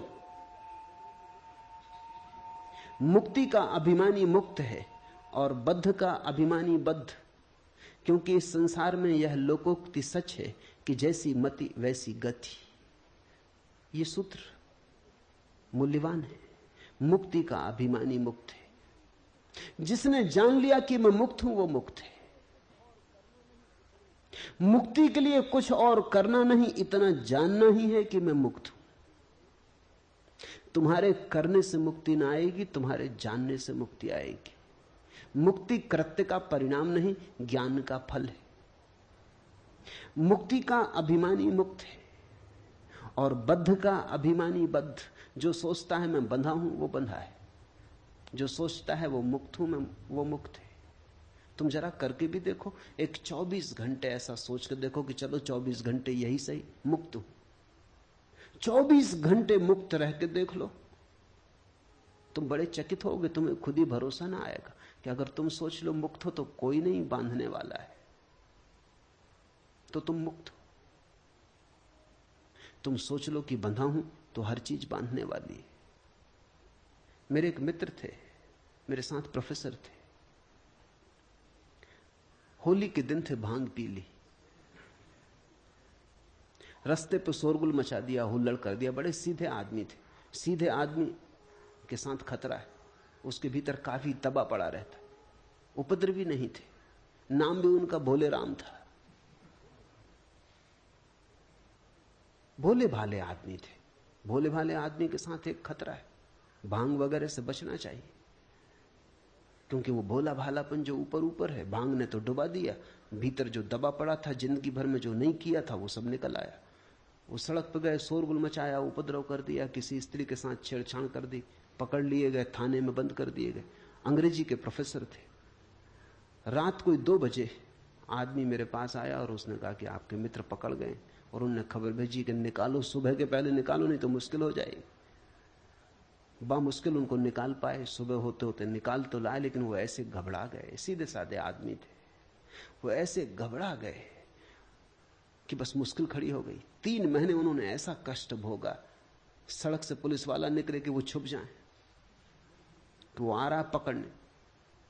मेरे साथ एक ही कमरे में रहते थे। रात पुलिस वाला सीटी बजाए, वो बिस्तर के नीचे हो जाए, तुम कर क्या रहे हो? आ रहे हैं वो लोग। फिर तो हालत ऐसी बिगड़ गई कि वो ना मुझे सोने देना, खुद सोए। वो कहें जगो, सुना तुमने? वो लोग, हवा में खबर है, आवाज आ रही, रेडियो पर वो लोग यहां वहां से खबर भेज रहे हैं कि भोला राम कहां है। भोला राम, तुम सो जाओ। अभी सो कैसे जाएं, जीवन खतरे में। वो पकड़ेंगे, फाइल है मेरे खिलाफ। आखिर में इतना परेशान हो गया कि कोई रास्ता न देख के कॉलेज भी जाना उन्होंने बंद कर दिया। छुट्टी लेके घर बैठ गए। वो 24 घंटे एक ही रंग चलने लगा, जिसको मनोवैज्ञानिक पैरानॉइड कहते। वो पैरानॉइड हो गए, अपने भय से ही रचना करने लगे। भले आदमी थे, कभी सोचा भी नहीं था मैंने, लेकिन एक अनुभव हुआ कि आदमी क्या क्या कल्पना नहीं कर ले सकता है। दीवानों को वो कहें कान है, सब तरफ लोग सुन रहे हैं। कोई भी रास्ते पे चल रहा है तो वो उन्हीं को देखता हुआ चल रहा है। कोई किनारे पर खड़े होकर हंस रहा है तो वो भोला राम को देख के हंस रहा है।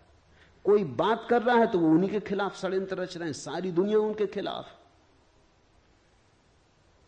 फिर कोई उपाय न देख के मुझे एक ही रास्ता दिखाई पड़ा। एक परिचित मित्र थे, इंस्पेक्टर थे, उनको समझाया कि तुम आ जाओ एक दिन फाइल लेके। कोई फाइल हो तो हम ले आए, कोई फाइल है ना कुछ। इस आदमी ने कभी कुछ किया ही नहीं, सिर्फ एक दफा भंग पी, थोड़ा उधम मचाया, खत्म हो गई बात। अब इसमें कोई इतना शोरगुल नहीं। तो कोई भी फाइल ले आओ, कागज कोरे रख के आ जाना, मगर फाइल बड़ी होनी चाहिए, क्योंकि वो कहते हैं फाइल बड़ी और भोला राम का नाम लिखी होनी चाहिए। और तुम चिंता मत करना, 2-4 हाथ इनको रसीद कर देना और बांध भी देना हथकड़ी इनके हाथ में। और जब तक मैं तुमको 10,000 रुपये रुश्वत न दूं, इनको छोड़ने के लिए राजी मत होना, तभी शायद ये छूटे। लाना पड़ा। उन्होंने 2-4 हाथ उनको लगाए। जब उनको हाथ लगाए तब वो बड़े प्रसन्न हुए। वो कहने लगे मुझसे, अब देखो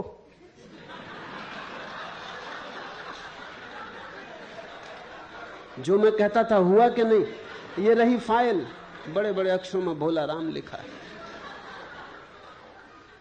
अब बोलो, वो सब समझदारी की बातें कहां गई? अब ये हो रहा है, चले भोला राम, हथकड़ी भी डाल दी। मगर एक तरह से वो प्रसन्न थे, एक तरह से दुखी थे, रो रहे थे, मगर एक तरह से प्रसन्न थे कि उनकी धारणा सही सिद्ध हुई।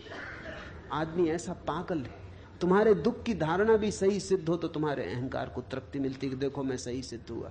उनका पूरा भाव यह था कि सबको गलत सिद्ध कर दिया, सब समझाने वाले, कोई सही सिद्ध नहीं हुआ, आखिर में ही सही सिद्ध हुआ। बामुश्किल समझाया बुझाया। इंस्पेक्टर को सो कह रखा था जल्दी मत मान जाना, नहीं तो वो सोचेंगे कि कोई जालसाजी। वो कहा कि ये हो ही नहीं सकता, ये तो इनको आजन्म सजा होगी। बस वो जब ये इस तरह की बातें कहें वो मेरी तरफ देखेंगे, कहो। बहुत मुश्किल से समझा बुझा के हाथ पैर जोड़ के नोट की गड्डियां उनको दी। फाइल जलाई सामने, उस दिन से भोला राम मुक्त हो गए, ठीक हो, सब खत्म हो गया मामला। करीब करीब ऐसी अवस्था है।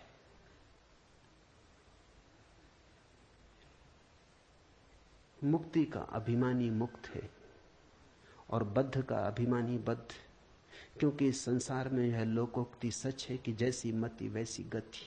तुम जैसा सोचते हो वैसा ही हो गया है। तुम्हारे सोचने ने तुम्हारा संसार निर्मित कर दिया है। सोच को बदलो, जागो और ढंग से देखो। सब यही रहेगा, सिर्फ तुम्हारे देखने, सोचने, जानने के ढंग बदल जाएंगे और सब बदल जाएगा। मुक्ताभिमानी मुक्तो ही बद्धो बद्धाभिमान्यपि किम वदन्ति है सत्ययम या मतिसा गति भवेत, या मतिसा गति भवेत। तो जैसा सोचो, जैसी मति वैसी गति हो जाती। आत्मा साक्षी है, व्यापक है, पूर्ण है, एक है, मुक्त है, चेतन है, क्रिया रहित है, असंग है, निष्प्रह है, शांत है। वह भ्रम के कारण संसार जैसा भासता है। साक्षी, व्यापक, पूर्ण। सुनो इस शब्द को। अष्टावक्र कहते तुम पूर्ण हो। पूर्ण होना नहीं है, तुम में कुछ भी जोड़ा नहीं जा सकता। तुम जैसे हो परिपूर्ण हो। तुम में कुछ विकास नहीं करना है, तुम्हें कुछ सोपान नहीं चढ़ने, तुम्हारे आगे कुछ भी नहीं है। तुम पूर्ण हो, तुम परमात्मा हो, व्यापक हो, साक्षी हो, एक हो, मुक्त हो, चेतन हो, क्रिया रहित हो, असंग हो। किसी ने तुम्हें बांधा नहीं, कोई संग साथी नहीं, अकेले हो, परम एकांत में हो, निष्प्रह हो। ऐसा होना नहीं है, यही फर्क है अष्टावक्र के संदेश का। अगर तुम महावीर को सुनो तो महावीर कहते ऐसा होना है।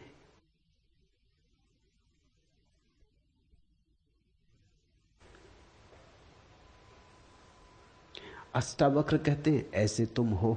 ये बड़ा फर्क है, ये छोटा फर्क नहीं। महावीर कहते हैं असंग होना है, निष्प्रह होना है, पूर्ण होना है, व्यापक होना है, साक्षी होना है।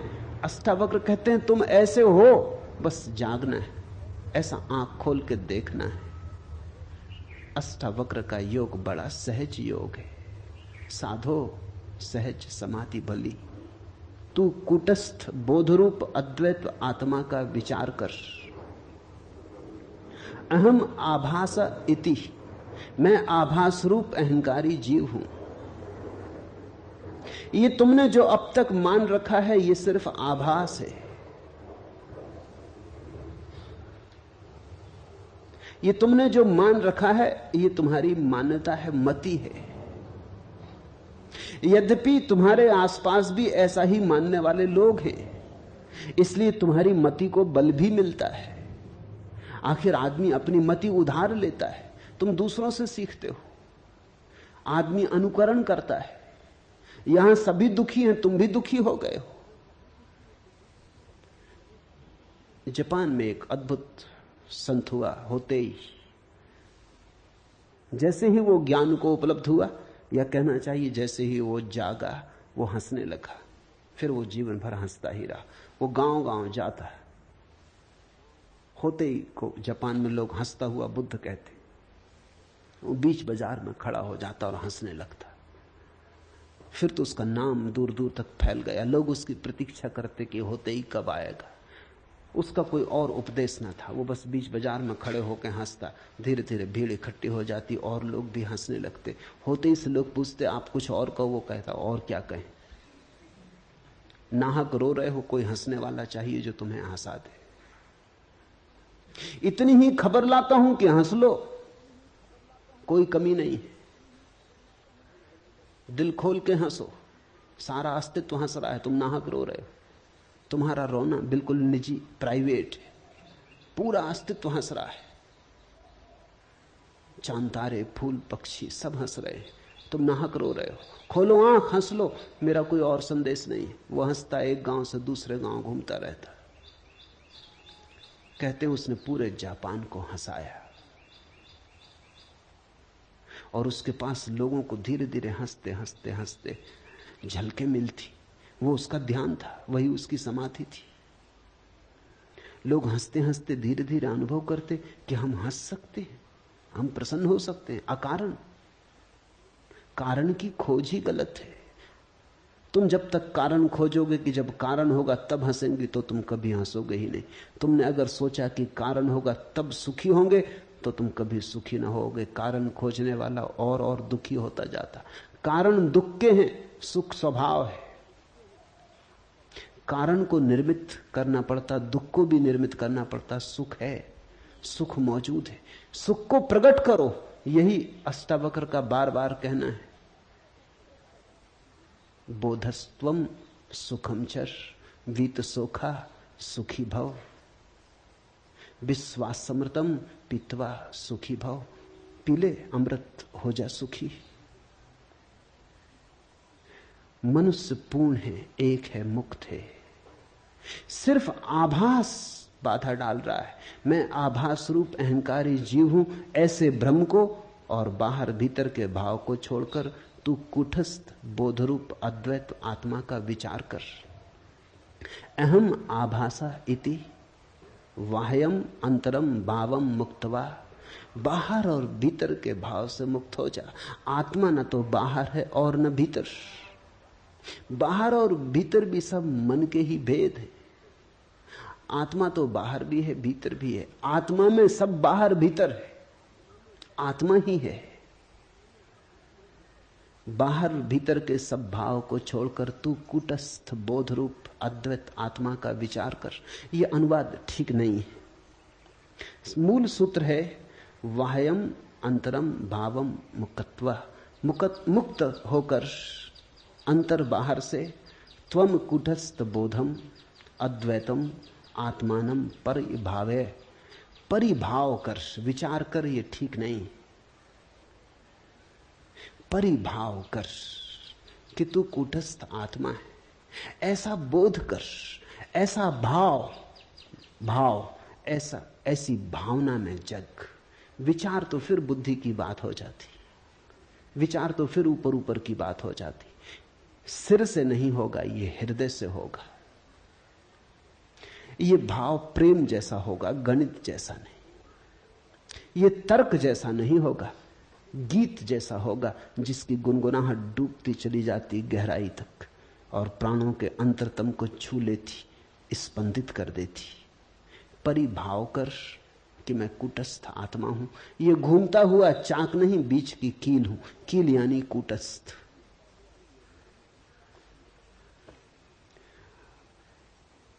तुम जब तक सोचते हो पृथ्वी पर हो, पृथ्वी पर हो। जिस क्षण तुमने तैयारी दिखाई, जिस क्षण तुमने हिम्मत की, उसी क्षण आकाश में उड़ना शुरू हो सकता है।